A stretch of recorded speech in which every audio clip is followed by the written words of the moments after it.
Boker Tov Talmudim. We continue our studies of Soulful Psalms.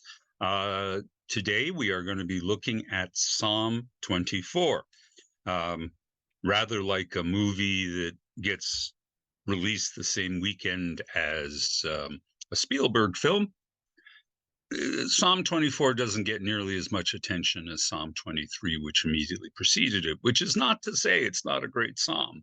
I think there's some interesting and beautiful things going on in it, and that's what we're going to be talking about here. Now, what I'm going to do is I'm going to break it up into 3 units, and we're going to try something new. I'm going to ask Bob at each unit to insert that section of the text, and that way you can look at it while I'm talking about it, and then we'll move on to the next section. There'll be a new insertion, and we'll see how it works. It should be exciting.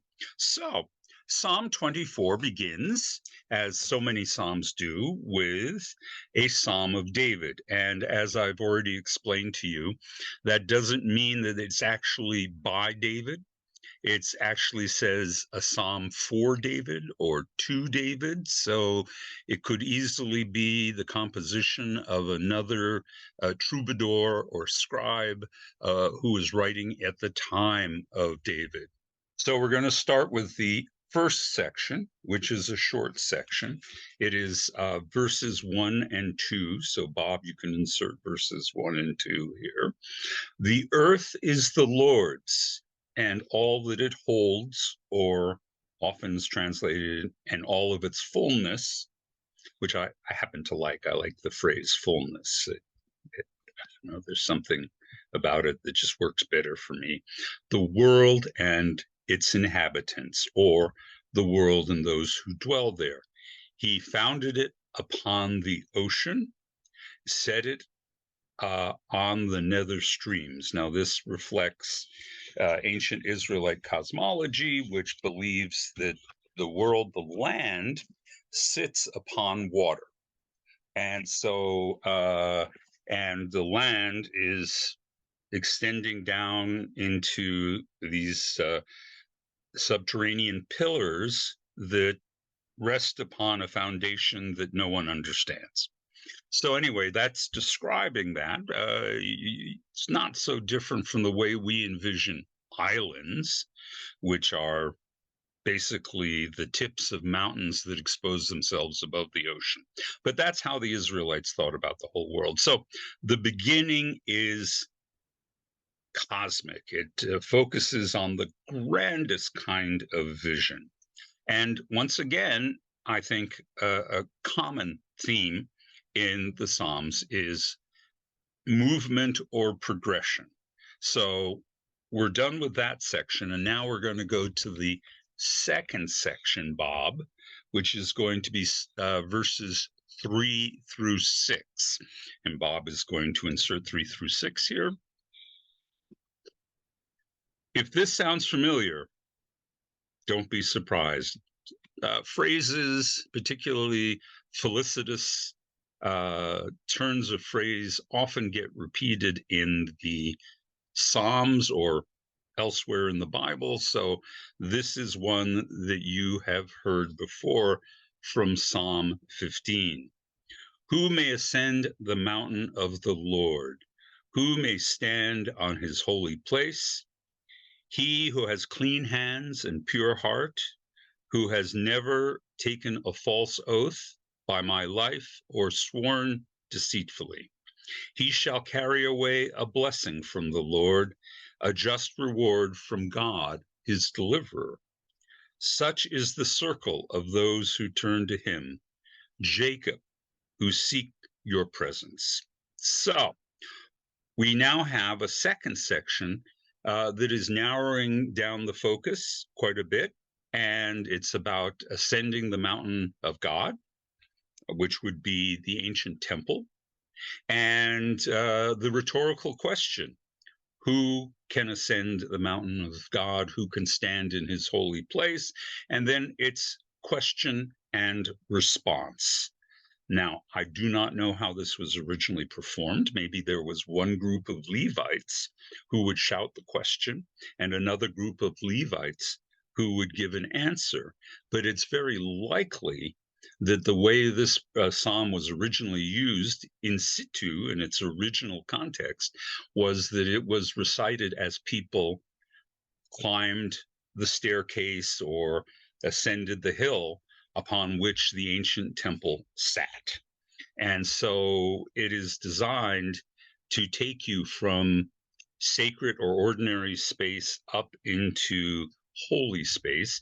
And we can take that journey too, only we can do it in our minds rather than physically up the stairs of the temple. Though I should let you know that archaeologists have, in fact, uncovered the southern staircase that led up to Herod's temple, and so you can go to Jerusalem and you can recite Psalm 24 as you go up the staircase.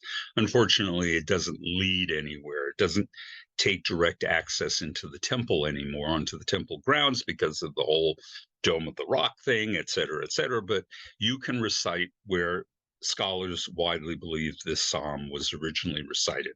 So it's a question and response, and it offers two answers that are positive answers and two answers that are negative answers. So the positive answers are: he who has clean hands and a pure heart, who has not sworn a false oath by my life, or sworn deceitfully. So clean hands, pure heart, the positive answer. Not taking false oaths, not having sworn deceitfully, the negative answers. All right. He shall carry away a blessing from the Lord, a just reward from God his deliverer. And this is parallelism. Very similar, if not identical, ideas recited in two sticks. And the same thing is going to happen in the next one. Such is the circle of those who turn to him, Jacob, who seek your presence. Turning to, seeking. Jacob is added at the very end to specify the person who will receive the reward, and that person is you. All right. So Jacob stands as a synonym for the people of Israel, for the Jewish people. All right, that's second section. Now, third section, we actually enter into the temple, and this is the continuation of the motion from the cosmic to the cosmic mountain to the cosmic space of the temple. And this is probably originally done just as I described earlier, antiphonally.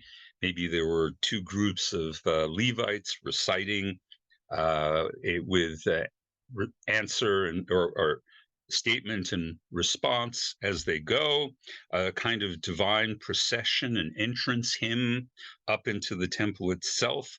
And if you recognize this, it's because it's used during the high holidays all the time.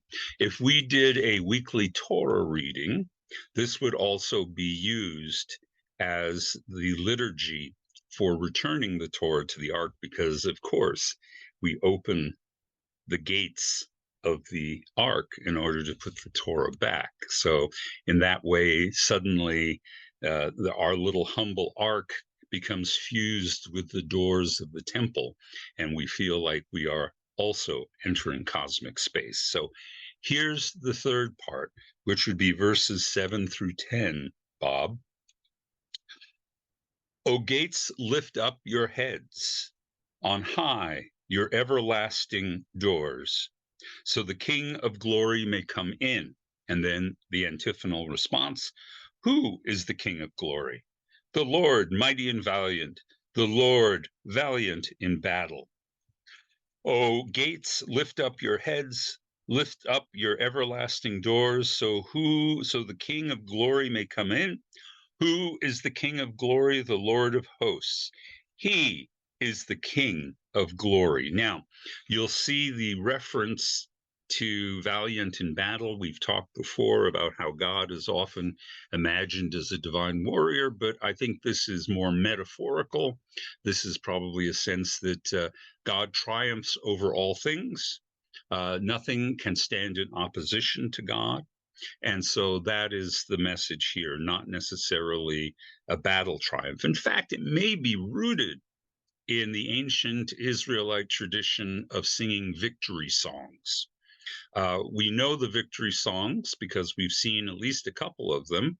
There's the famous victory song that Moses sings, Micha Mocha, who is like you, O God, who defeats all of Israel's enemies. We also have the victory song of Deborah, as she sings in the victory over the Sisera and the Canaanites. So this may be hearkening back to that tradition. And if you're trying to imagine people sitting around composing songs after a battle, it's probably very similar to what we imagine that Native Americans would do after a successful hunt or a successful battle against their tribal enemies. They would all sit around the camp and they would compose victory chants and songs. And ancient Israelites probably did the same thing. By the time this was composed, we've probably moved past that in terms of culture, but the tradition resonates. Uh, I think immediately of the Civil War, where we had things like the Battle Hymn of the Republic, right? Where we are singing about the defeat of an enemy. We couch it in terms of God giving us victory. I love the Battle Hymn of the Republic. I think it's awesomely cool. If it weren't so darn Christian, I'd use it as I would insist that that should be our national anthem. But in any case, the idea of a victory song or martial song is not so remote as we might think about it. So let's go back and take a little further look at it. The King of Glory is coming in. This may have also been recited when the ark was being moved. The ark, of course, was a symbol and would often be paraded, just as we see images of the Virgin Mary paraded in Spain or a particular relic paraded through the streets of Japan. No doubt the ark was at one time taken out and paraded around, sometimes with an army, probably most of the time not at the head of an army, but it was a kind of banner. And so this procession could well be sung, lift up your gates. It also takes us a little bit further. If you just extend your imagination a little bit further, it's not just the gates of the temple, but in effect, you're opening up the gates of heaven, which is a theme that we see appearing again and again in the High Holy Days, where we talk about closing the gates, opening the gates of repentance, the gates of prayer, the gates of charity. And so this can serve simultaneously in describing a mundane opening, the doors of a building, but also a celestial or a spiritual opening, the gates of heaven, the path to the world to come, the doors of righteousness, etc., etc. So it's a lovely, lovely song, inspiring. Again, it makes a lot of use of motion as a theme to give the poem a dynamic feature to it. But the last thing I want to add is the very last phrase, the phrase that pops up several times in the last third of the poem, and that is the King of Glory. It's a fascinating phrase. Usually the Bible talks about God's glory, which is usually some kind of, in biblical terms, a manifestation of God's presence. That can be any number of things as you want to see it. Maybe it is a storm that is a manifestation of God's presence, or an encounter with an angel, or some other thing. It can be something as mundane as a particularly beautiful scene, which a view from a mountaintop or something like that, which is kavod Adonai, the glory of God. But the phrase God of glory is a reversal, and it only appears here, which is kind of odd. We don't know why the phrase God of glory never took off in the way the glory of God has been a common feature in Jewish writings from the Psalms onward, but it's also an image of the nature of God, that God is glorious and fills the world with glory, a phrase that we use when we say the Kedusha each and every day. So with that, I'm going to stop talking about ascent, talking about entering into holy spaces, talking about movement, talking about encountering glory. Thank you all for listening, and we'll pick up next week.